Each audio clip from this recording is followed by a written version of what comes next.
Hey, I'm Georgia Lines and welcome to Intros.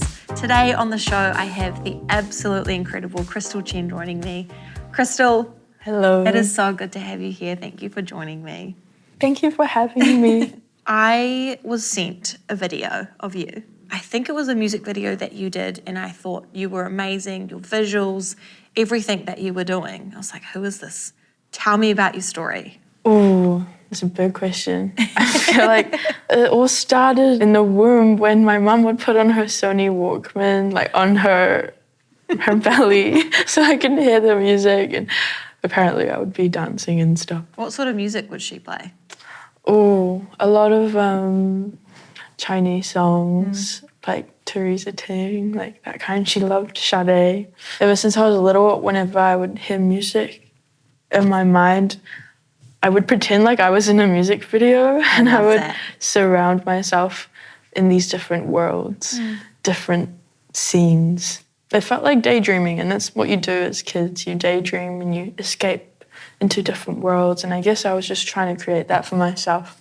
And when I write music, it just feels like I'm escaping into a different world. But then it's really cool when you get to make it into a reality. And those things you dreamed up in your head, you can actually put a crew together. Like all the details, the set deck, the lighting, it can come to life, and it feels like a privilege. What has that been like, bringing these ideas to life? It's been, a privilege to be able to do that. I've recently started to think of different forms of art, like music, photography, pottery even, different mediums that, like, when I write a song, it's the most accessible and easiest way to portray that feeling. It's just a medium that I use. So I guess it's weird when it's like I call myself a photographer, but then I'm just using photography as a medium to express what I'm feeling at the time. And that's the same with music and also pottery.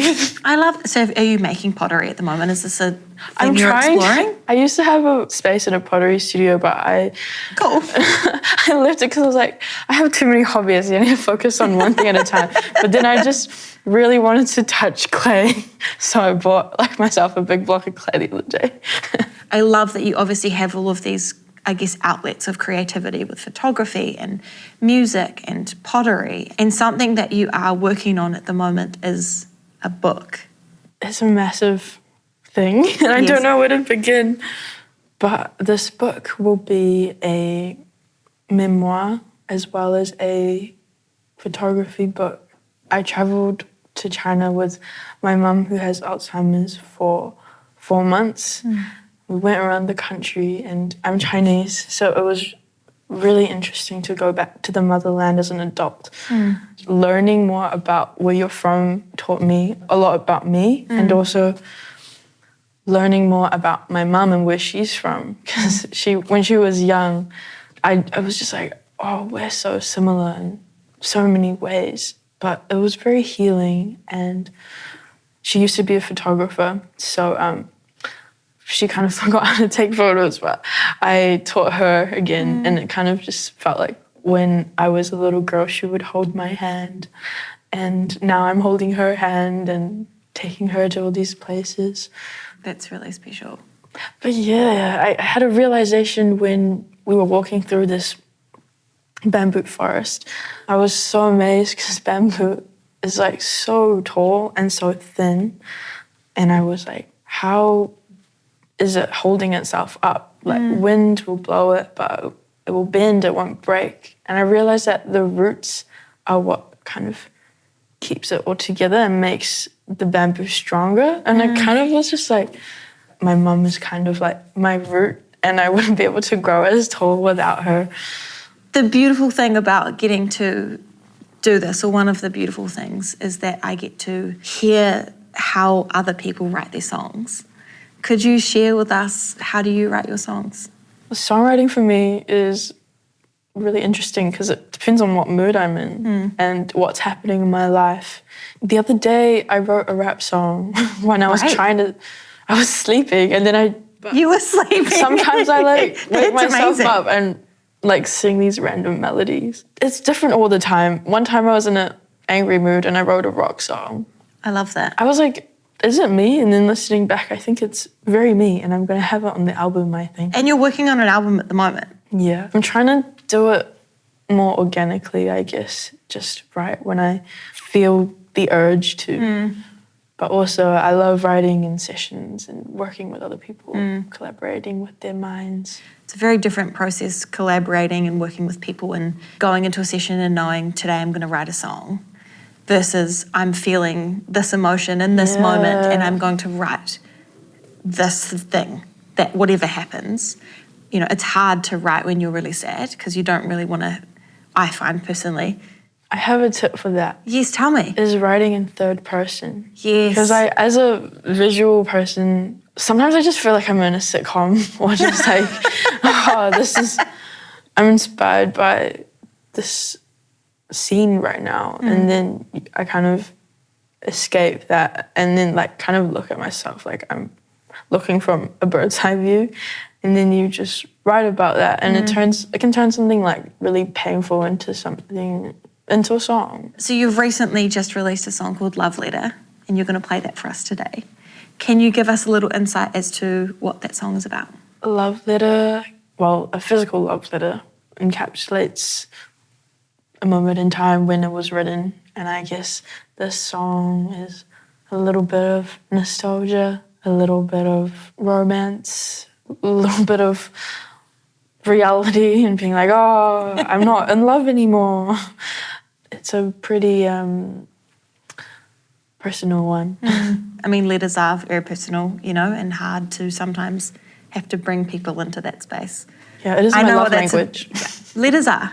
If someone writes me a letter, it just means I will literally treasure it forever, like I sang in the song. Something you write in a letter, kind of, like, you know when people say stuff and they don't mean it? If you write it down, you mean it. Yeah. So currently I am an independent artist, as are you. Go girl. Yeah. I have had some really beautiful experiences in this industry and have had to navigate some tough ones as well. I'd love to hear what it's been like for you. Initially, when I first started working in sessions, I felt the need to prove myself, like in a room full of men, to kind of make it feel like I'm worthy of your time or attention. And then I was like, why do I do that? And I stopped doing it, and then they get surprised. They're like, oh, whoa, you're actually capable of so much. And I kind of like seeing the look on their faces when they get surprised. Yeah, women, like people of color, like anyone starting out in the industry, I don't think they need to feel like they need to prove themselves, even though there is that feeling in the back of all of our heads. Now, I think most important is surrounding yourself with the people who are good people. And I have a really amazing group of people that I go to that are in the industry, and I have a manager now, and she just makes my life so much easier. It feels nice when I'm releasing or doing something. It's like someone's holding my hand through this, and I'm not just working for myself, I'm working for someone else now. It would be amazing to see more like diversity and like more people of color in the scene, like more inclusiveness, more people making whatever the fuck they want to make. Like there's just so many possibilities, and I love seeing that come up in the scene. One of the really cool things about intros is discovering new artists that are doing really cool things. Is there anyone you could share with our intros audience? One of my best friends, Anika Sethi, she's going by Anika Rani now. It's not out yet, but that girl, the stuff she shows me is just incredible, and I'm really excited. She's Indian, she's got Indian influences in it. But also Kenny Sterling, my friend who produced Love Letter, him and all of his projects and artists that he's working with, it's just crazy. I'm always mind blown when I'm hanging out with my friends and they just play. They're like, oh, I want to see the song I'm working on, play in the car, and I'm like, what So the heck? cool. This is insane. So much talent that surrounds us. You're amazing. Thank you for being here and being so honest and open and willing to share your... Thank you for holding that space. But just really excited to see how this all unfolds for you and cheering you on. I'm excited as well. I don't know what to expect. Isn't that exciting though? Yeah, it's fun. And Just terrifying. taking a leap. She's being 27 to making a book, Yeah. being To 24 albums. to albums, and to 2024.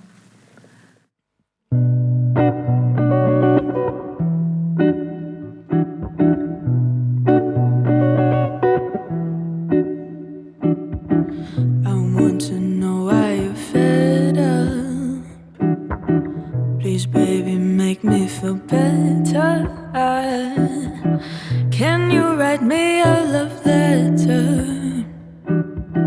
I promise I will treasure it forever and ever and ever. Ooh. And ever and ever. I promise I will treasure it forever.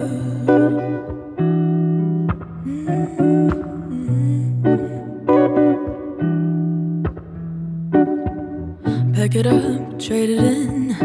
Love that will never last. I'm still holding on.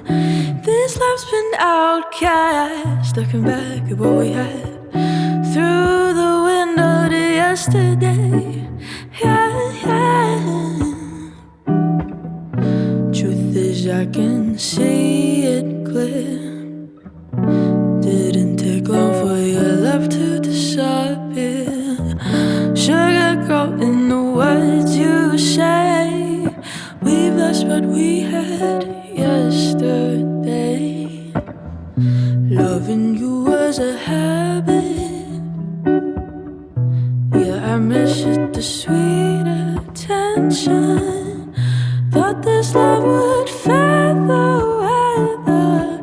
After the storm, I'll treasure it forever and ever and ever. Ooh. And ever. I promise I will treasure it forever.